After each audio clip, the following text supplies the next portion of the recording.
Martin, you know this business and pit lane. There's so many rumours. I'm not going anywhere. I'm fully committed to Red Bull. So WhatsApp man is out of the door. That was simply lovely. Are you guys excited? I am. Okay, but hold up a minute. From a certain perspective, this news has come out of nowhere. Despite the team's sudden press release, even Red Bull's own socials took an hour or two to officially post about the situation. And for a guy that's brought the team so much success in the last 20 years, that's got to be taken as a bit of a surprise. That being said, it's not that the last 18 months have been the best for Horny Horner. And on the other side of the coin, you could argue this most recent course of action was inevitable after Horner Jr. was flamboyantly revealed to the public as part of an alleged Google Drive containing evidence from his misconduct case at the start of 2024. Also, while digging through old footage, I found out this used to be his ringtone. In one department would blame the other. Sorry, I got to say this is Mr. Ricciardo. I bet it isn't anymore. Let's start there then, shall we? On the eve of last season, several allegations were levelled at Red Bull's CEO, citing inappropriate behaviour towards a female colleague. Red Bull duly investigated these issues and concluded that Horner had done absolutely nothing wrong, despite the internet already making up their own minds about the situation. Said female employee left the company and, from what I gather, is taking the matter up with the courts. This has all happened behind the scenes and out of the media spotlight, with broadcasters not even allowed to report on the situation, which I'm not going to lie, does remind me of a slightly different Austrian origin story. Could something have come out of those court dealings and perhaps been the straw that broke the already crippled camel's back? We'll probably be waiting for a while on those answers, and you know what, actually, just so we're safe, let's just slap a massive off allegedly to anything I'm saying in this video. I'm not taking any chances on this one. Because you see, despite Horner's grave being mostly dug for a while now, nothing has ever been definitively proven in the open. And what bizarrely almost helped Christian's case was that while all this was going on, certain other parties within the Red Bull organisation made it embarrassingly clear they wanted the Britain to kindly off. One of those parties was everyone's favourite Cyclops, Helmut Marko, leader of Red Bull's young driver, summer/concentration camps, and long-time enemy of Horner.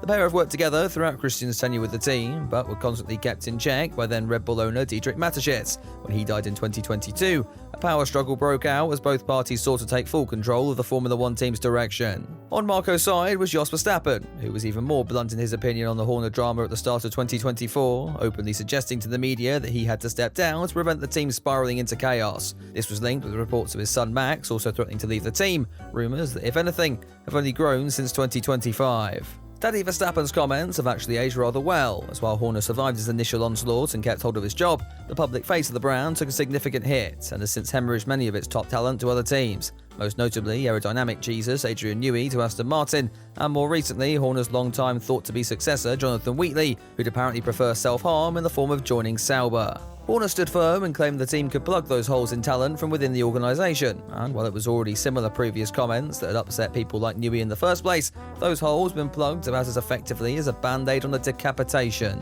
Having produced the most dominant season of Formula One ever in 2023, Red Bull began to slip back as McLaren caught up in 2024, only to be completely overtaken this season. Developing a car around Max Verstappen hasn't helped matters, and now we're at a stage where even he can't reliably challenge at the front. You've got a problem, change your fucking car. Or your CEO, as it turns out.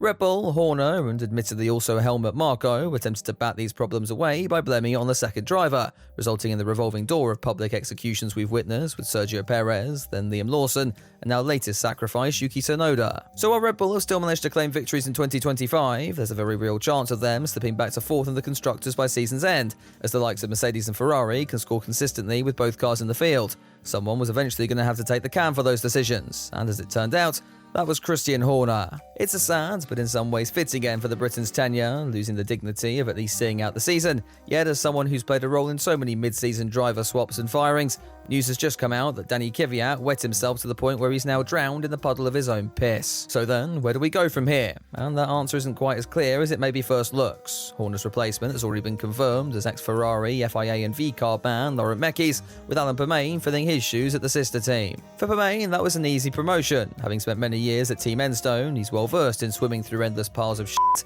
Mekies' appointment is a little bit more out of their field though, having not held a team principal position for very long at all, yet in fairness doing a pretty decent job to bring Racing Bulls into the best of the rest contention. I'll just never forgive him for how they treated Daniel Ricciardo at the end of last year. Okay, fine, I'll go myself. With Laurent being only Red Bull's second team principal, it's not exactly clear what direction he'll take the team, or its drivers for that matter. He at least has a good relationship with Tsunoda, so maybe that could be a step in the right direction in acclimatizing the Japanese driver with his RB21 and help stopping him turning it into an even hotter pile of shit. What is clear is that Red Bull currently sits on the knife edge of returning to its previous competitiveness or slumping into the midfield circa 2014. A hole, if you remember, it took them the better half of a decade to dig themselves out of the first time. With a new set of regulations on the horizon, that parallel could just ring more true than ever, and it's very possible the team have already turned down Street, merged onto up freeway, and have thus found themselves on the one-way road heading for complete and utter disaster. It's still not even clear if Verstappen will remain with the team. One running theory is that Horner's sacking came after Max gave them an ultimatum, but with the lingering performance clauses still in the picture, and the fear that Red Bull's new engine for 2026 is a love child of a lawnmower and a hand grenade, the Dutchman could very well pull the pin on this complete and utter clusterfuck and jump ship to a team like Mercedes. And what do Red Bull do then? The future of Horner is another to consider. Having spent the last 20 years at the top of one of the most successful teams in the modern era of Formula 1, he may well decide to just call it quits, chill on his farm and enjoy his evening shagging Jerry Halliwell. If any allegations resurface, he may well be forced into that position. But if he does want to stay involved in the sport, that's a name a lot of teams would be clawing at the bit for. As I write this script, one option I've just seen appear on, well, admittedly Twitter, is Aston Martin.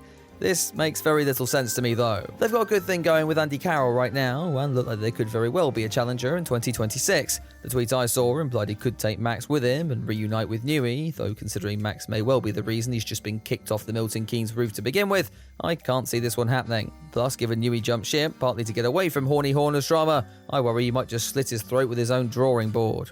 A far more likely destination in my book is the Scuderia, and in my opinion, this is the funnier option as well. Let's be clear though, Fred Vasseur doesn't deserve the axe, and needs more time to unfuck that organisation. Problem is, the prancing horses are glue sniffers that don't understand the concept of time, and it was only a few weeks ago that Horner had to shoot down stories about him being approached by the team. If he was going to continue his career inside Formula 1, that's the move that would make the most sense to me. Lewis Hamilton would probably be sat there thinking, have I not already suffered enough? And it could just present the now very likely scenario of a Hamilton-Horner partnership at Ferrari, squaring off with a Verstappen-Wolff collaboration at Mercedes for 2026. Who could have seen that one coming a few years ago? So with everything considered, I don't think we've heard the last of this one. The way the news broke today still doesn't quite sit right with me, and I do believe there are significant parts of the jigsaw puzzle we're still missing. It's a bit like this episode of Catchphrase from the medieval times it looks like, and you could even argue with Horner involved, there's multiple levels to that comparison.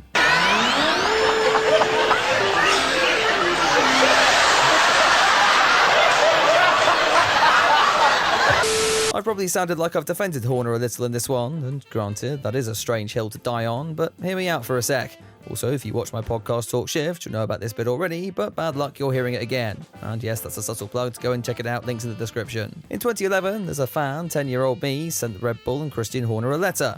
Granted, I was begging for a factory tour, but a few weeks later, I got a personalised and signed reply from the man himself. Thankfully no dick pics, I made sure to confirm I was male and underage. Now while some AI news site takes that out of context and publishes an article titled "Pedo Horner writes letter to 10-year-old children," in short, I was told that unless I was disabled, I wouldn't stand a chance.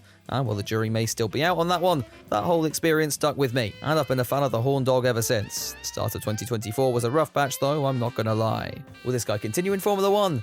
Well, I don't really think he has to. 124 race wins, 6 constructors titles, 8 drivers titles, and several hundred files in that Google Drive, but that's a legacy cemented already. If he wants to continue, he probably can.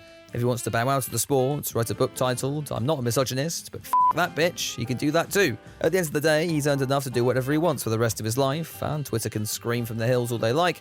Tough luck, guys. Horny Horner probably wins after all. Anyway, those are my initial, unfiltered thoughts on everything. If you've enjoyed me rambling on, get subscribed. I've got this video coming out on the channel tomorrow, or it's out now for members and patrons, so go and check that out via the links in the description below. Otherwise, you can help me out by dropping this video a like and getting subscribed to the channel. I'm aiming for 200k by the end of the year, and we're going to need every little last bit of help to make that happen. Thanks as always for all the support so far. I'll see you tomorrow with that whole good bird video, unless there's some other breaking news on my day off. Until then, have a good one.